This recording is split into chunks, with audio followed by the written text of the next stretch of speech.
भगवान को भोग लगाने लगे। सीता राम आइए, राजा राम आइए, मेरा आकर भोग लगा जाइए।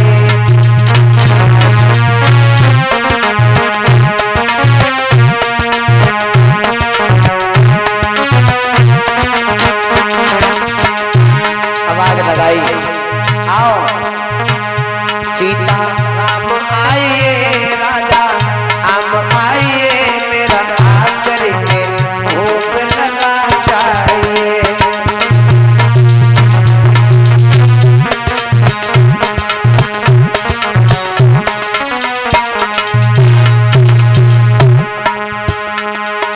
आचमनी करधान आरती आज यही मेहमानी, सूखी सूखी खाओ संग में पियो नदी को पानी। सीता राम आइए, राजा राम आइए, मेरा आकर के भोग लगा जाइए।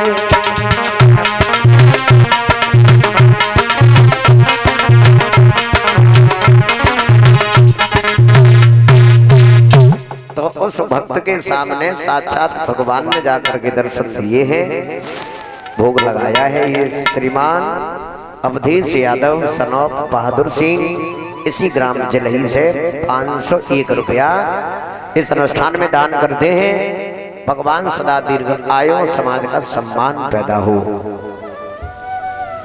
अब आए देखें बटेश्वर में कंस का पालन पोषण बटेश्वर में होने लगा। धीरे धीरे कंस समझदार हो गया। उपद्रव करना ये बचपन से ही कंस के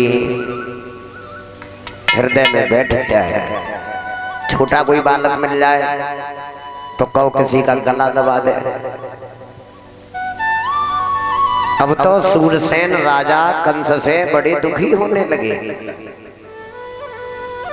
अगर समझाएं तो थोड़ी देर बैठा रहे, उसके बाद फिर उसी दुनिया में। सूरसेन बड़े विचार करते हैं कि जिंदगी की बड़ी लंबी फूल समझ के लाई थे, बन गया है त्रिशूल। और जब चिंता में बैठ गए हैं सूरसेन, यमुना मैया के बहुत बड़े पुजारी थे, मगर चिंता करते हैं तो भगवान के चरणों में ध्यान लगाते हैं। एक दिन की बात, महाराज उग्रसेन भ्रमण करते हुए बटेश्वर में आई। कौन? मथुरा के राजा, जिन्होंने कंस को जल में बहाया था। और उन्होंने सूरसेन के दरबार में जाकर के देखा तो गद्दी के पास एक तरफ वसुदेव खड़े हैं, दूसरी तरफ कंस खड़ा है। राजाओं की दोस्ती। उग्रसेन बैठ गए। थोड़ी देर के बाद बोले, भैया ये दोनों लड़का अपने ही है कहा? थोड़ी देर के बाद में सूरसेन बोले, भैया अब ये दोनों अपने ही समझो। बोले इनमें अंतर बहुत है। बोले एक दुबला पतला है और एक तो शरीर से हमें ठीक लग रहा है। जवाब दिया, भैया जो दुबला पतला है ये हमारे बिंदु से पैदा है, मगर एक ये मोटा ताजा जो है ये हमें यमुना मैया में बहता हुआ मिला है। बोल भक्त और भगवान की। महाराज उग्रसेन ने अपने मस्तक से हाथ मारो।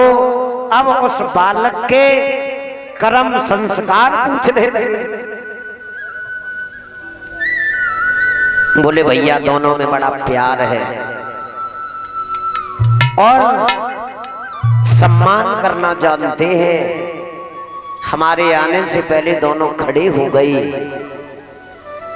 सूरसेन नीचे गर्दन करके बोले, भैया अब जी तो हमसे ही पूछो, जब से यमुना से उठा करके लाई तब से भोजन की कौन कहे, मिजाजी सुख से पानी नहीं पीने दिया। पता ही नहीं कब एंटीना घूम जाए, कहां चला जाए, उलाहने के अलावा कोई काम नहीं इसका। तो उग्रसेन ने जवाब दिया, भैया इसे यमुना में हमने बहाया था। सूरसेन के होश उड़ गए भैया। बोले ऋषि नारद ने हमें बताया था इसकी राक्षस वृत्ति है, मित्र हो तो ऐसे। बोले ये दुख तो हमारी किस्मत में लिखा है, जो आज इसके फिर दर्शन हो गए। तुम्हारे किस्मत में जितना था उतना दुख तुमने उठाया, अब इसे हमें लाओ और हम इसे मथुरा ले जाएंगे। सूरसेन तो चाहते थे भैया भाई कैसे डरे, हालांकि उन्होंने मना भी किया। अब एकदम से तो कोई बात कह नहीं दी जाएगी, कुछ इशारे में बात हो जाती है। जैसे तुम रोटी खा रहे हो, थाली में एक ही रोटी हो, मित्र और आ जाए तो जय कहते हैं आओ भैया ने खाए ले।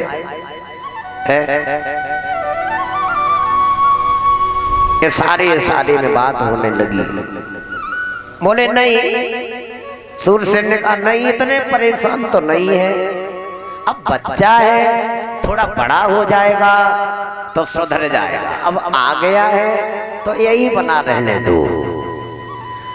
उग्रसेन बोले नहीं भैया नहीं, जिसके किस्मत में जो लिखा है उसे कोई नष्ट नाबूद करने वाला नहीं है, और तुमसे हमारा पुराना प्यार है, हम लोगों की मित्रता बचपन से है, हम आपको दुखी नहीं देखेंगे, इसे हम ले जाएंगे। बात करने का तरीका भी अलग होता है मिजाजी। कुछ लोग इशारा ही इशारा में बात कर लेते हैं और लोग खड़े हुए नहीं समझ पाते हैं।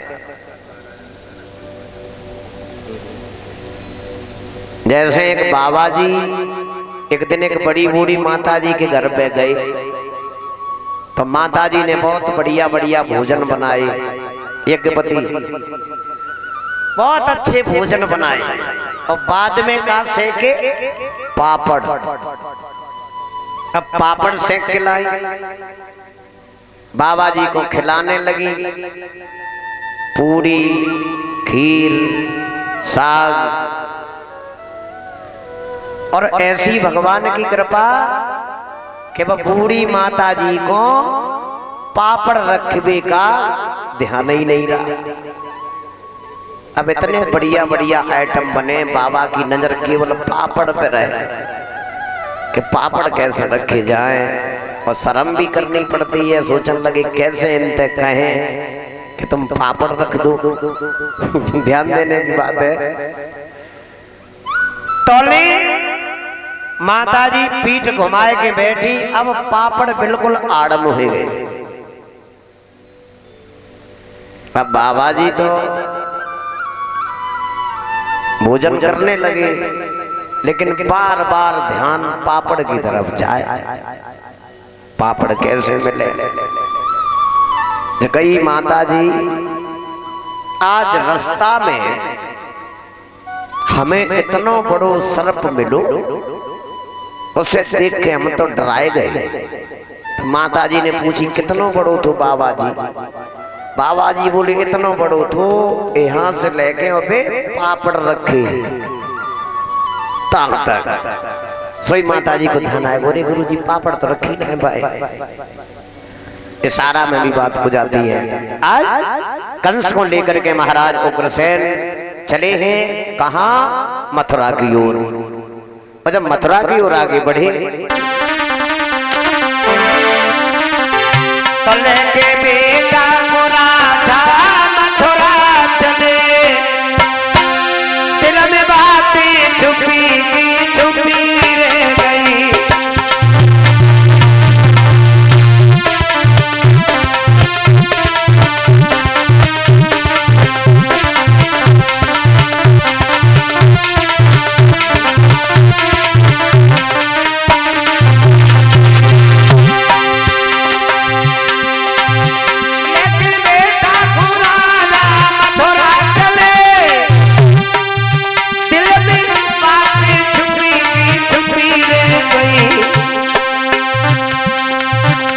जो कह ना सके अपने दिल की व्यथा, नजर उनकी झुकी की झुकी रह गई।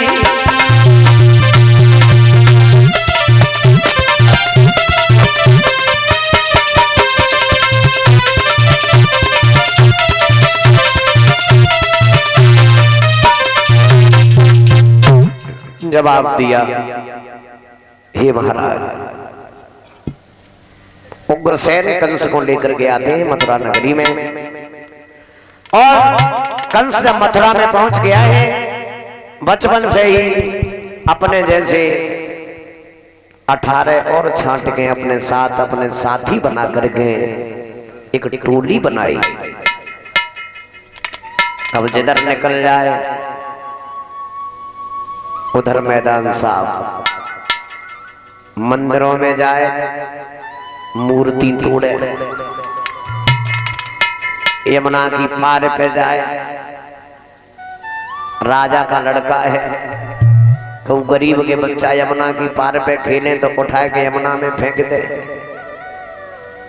अंधो धुंधो कोई महात्मा मिल जाए, रास्ता पूछे तो भटके अंगुरिया पकड़ के ले जाए, कहे तो कौन कुआ में डाले आए, और कुआ न मिले तो झांकन में ढकेले आए,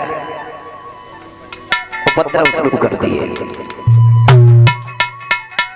बरसाने की गोकुल की लड़कियां मथुरा में दूध दही बेचने को आती हैं। देखो भैया, गरीबी में क्या होता है, पेट काट करके ही आदमी घर का खर्चा चला पाता है परीक्षित जी। अब देखो कुछ लोगों की तो मजबूरी है दूध बेचने की, कोई रोजगार नहीं है, वैसे हूं तो महंगाई कहाँ जा रही है, आसमान छू रही है महंगाई। कुछ लोगों की तो मजबूरी है और कुछ आदत पड़ गई है पुरानी। ईमानदारी की बात हमने बदले के लोगों को देखो है, दो लड़का है, दोनों सरकारी सर्विस में लग गई, एक फौज में है एक पुलिस में है, किसी बात की अब घर में कमी नहीं है, और गाय से ज्यादा 2 किलो दूध निकलता है। हमने बदले पकड़ ली रास्ता में, और ऐसे थैला में दूध रख के ले जाते हैं, जल लगते जब कपड़ा भरे हैं, पेप्सी भाई 1 लीटर भाई बोतल में दूध भरे जाए। तो हम शाम को जा रहे थे, रास्ते ही मिल गए, तो हमने रोक लो, हमने रुक गए, हमने के थैला में कहा कचरा बजाते आए थे।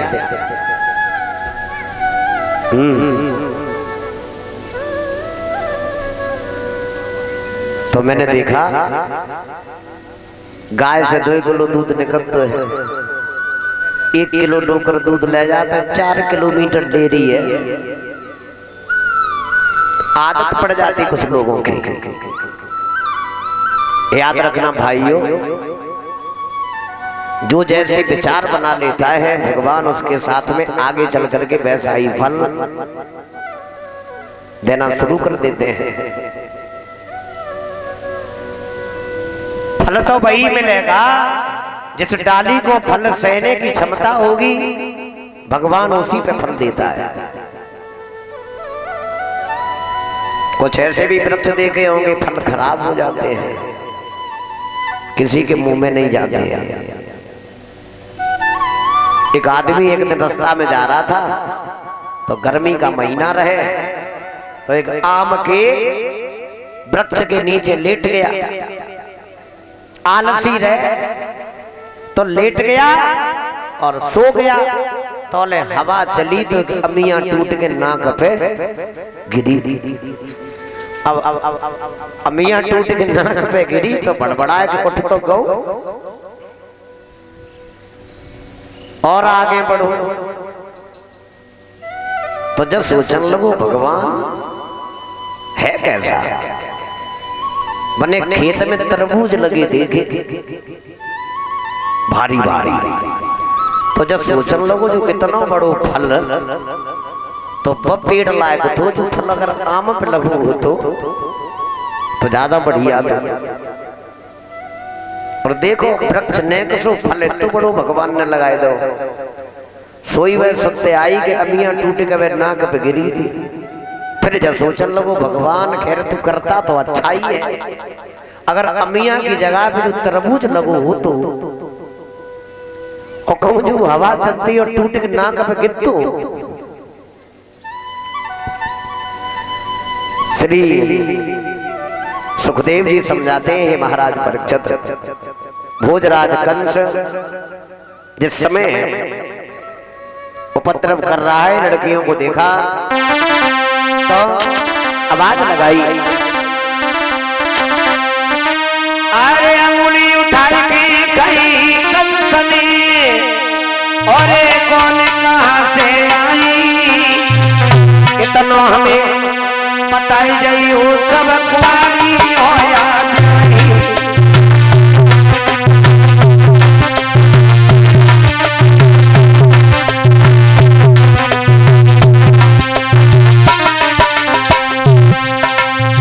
एक ओली भैया तीन सखी मेरी कुआरी हम तो गोकुल में आई, बरसाने से मथुरा में अजदही बेच में आई।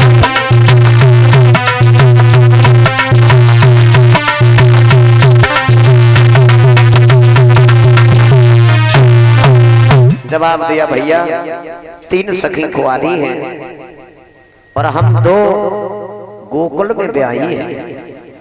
आगे बढ़ के कंस ने लड़की के गाल में तमाचा मार दिया और जवाब दिया कि मथुरा की लड़का क्या सभी मर गए, तुम गोकुल में ब्याही गई। बोली भैया माता पिता ने जहां भेजा वहां हमें जाना पड़ा। कंस ने कहा कुछ नहीं सुनना चाहता, लड़कियों के साथ अभद्र व्यवहार, कोड़ों से मार, अपमानित करके वहां से भेजा। गरीब प्रजा रोती हुई अपने माता पिता के दरबार में गिर गई। और जब गरीब प्रजा माता पिता के दरबार में जाकर के गिरी है, सभी लोग महाराज उग्रसेन के दरबार में गए हैं और ये कहा है कि महाराज आपके बेटा ने ये अभद्र व्यवहार हम कन्याओं के साथ में किया। महाराज उग्रसेन ने भोजराज कंस को बुलाया और ये कहा क्यों रे कंस, तुझे मालूम नहीं है राजा प्रजा का रिश्ता बड़ा पवित्र होता है। कंस कहने लगा मैं सब कुछ समझ गए, अब एक बात सुनो हमारी, अब तुम शासन चलाने के योग्य नहीं रही। तुम्हें नहीं मालूम शासन कैसे चलता है।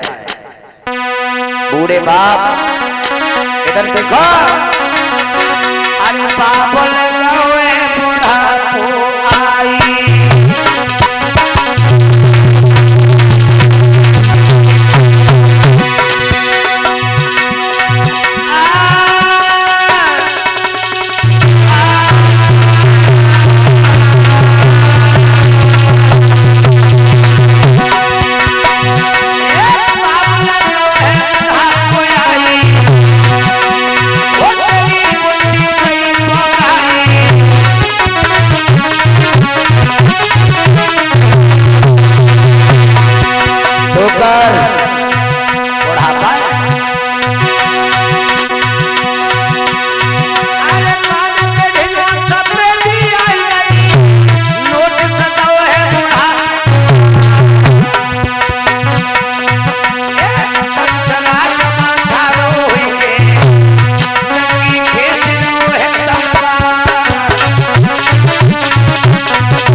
लगा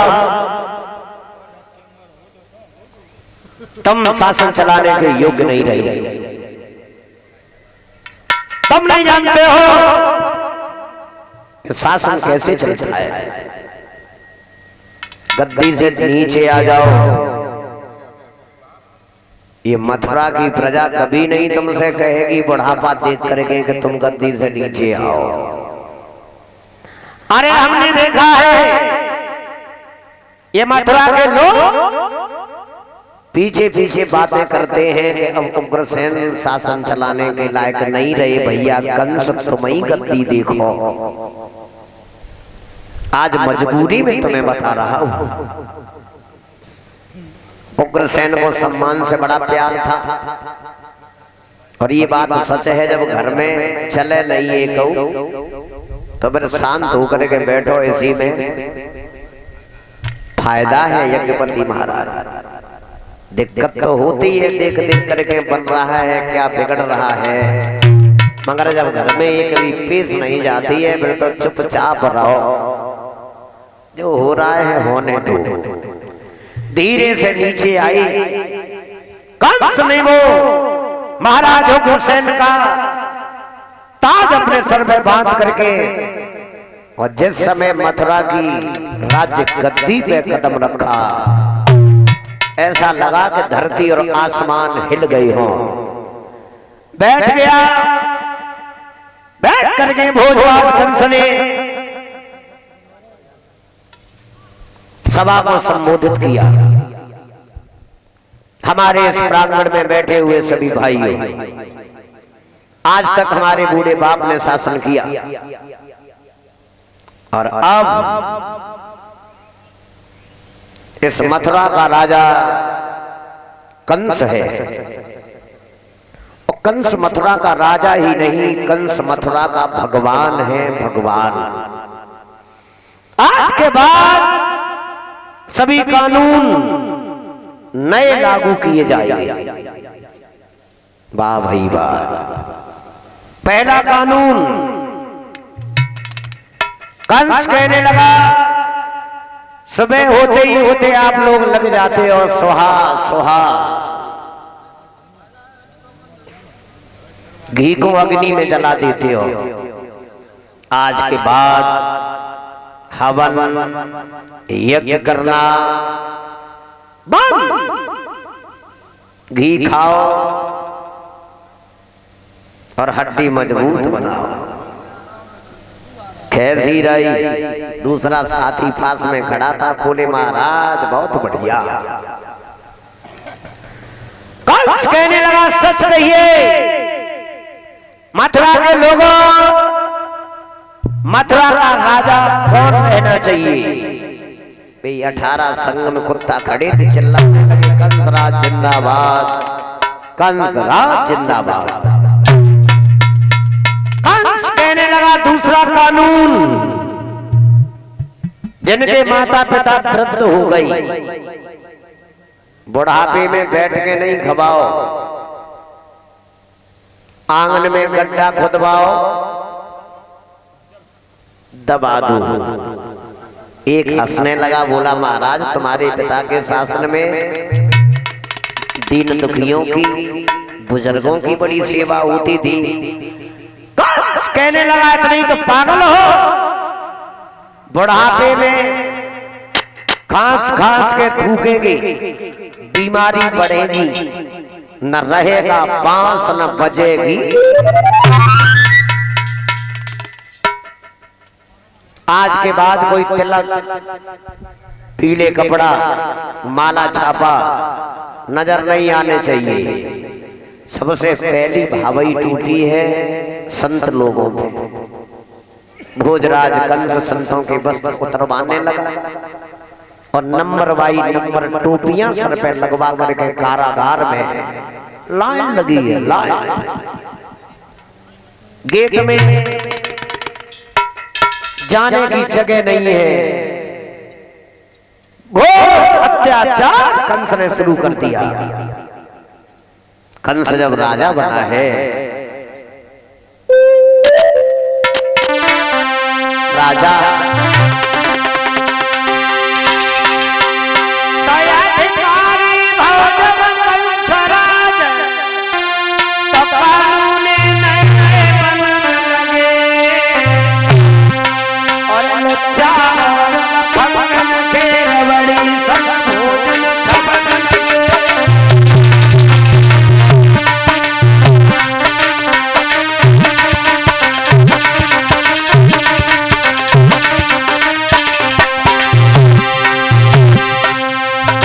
राजा बन गया, उपद्रव करने लगा।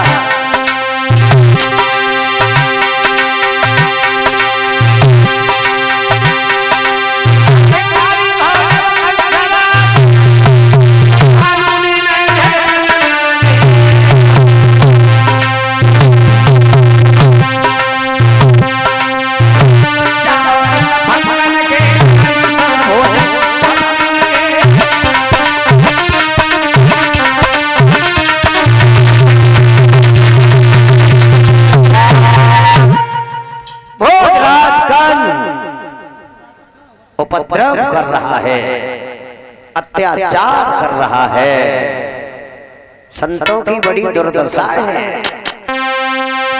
क्या है हालत? हाथ में कड़ा, में कड़ा और बगल में रस्सी पड़ी भई।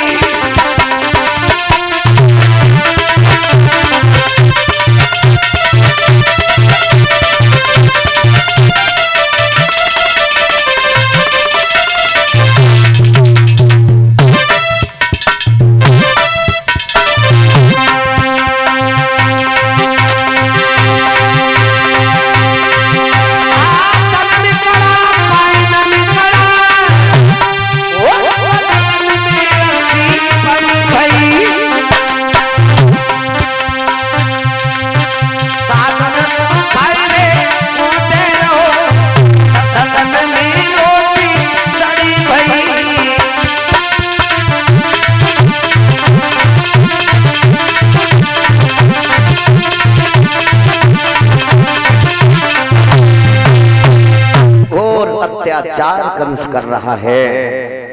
जा देवता सभी परेशान होने लगे। पृथ्वी गाय का रूप बना करके ये सब ब्रह्मा की शरण में जाकर के रोने लगे। जब रोने लगे हैं, क्या देखा? भगवान ने देवता रो रहे हैं।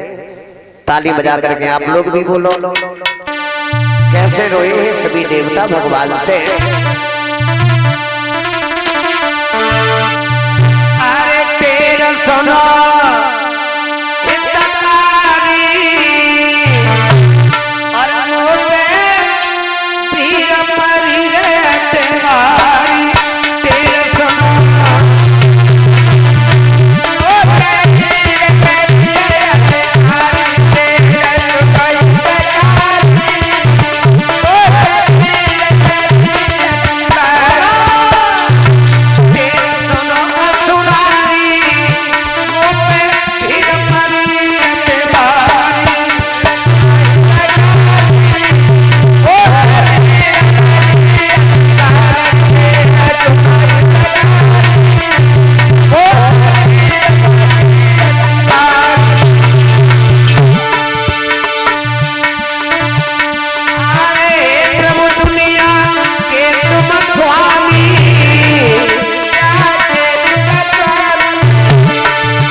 भगवान को देवता बुलाने लगे तो भगवान ने आवाज लगाई, देवता रो नहीं, तुम सब जाओ। बोले कहां जाएं? भगवान बोले देवताओं सुनो के जाओ देवता भूमि पे और धरो याद भी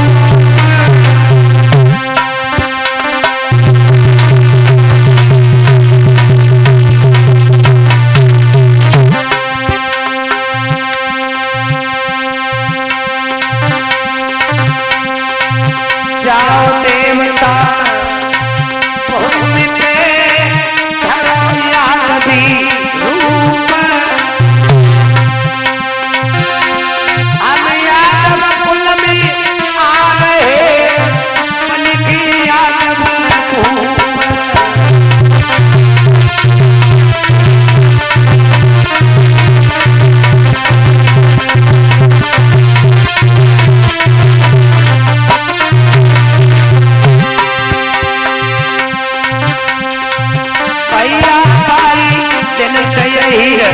देवता कहती तेरो भाई दिन से यही देवता कहती तेरो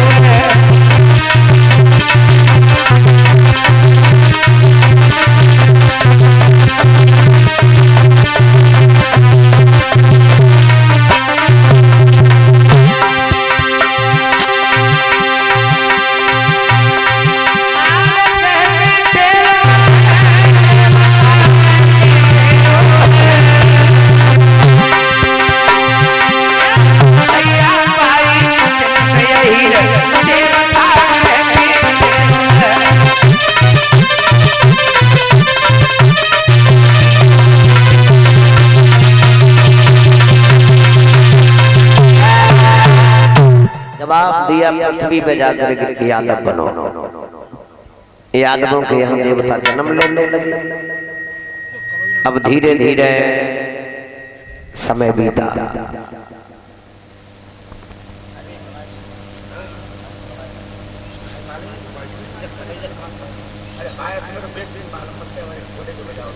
कहा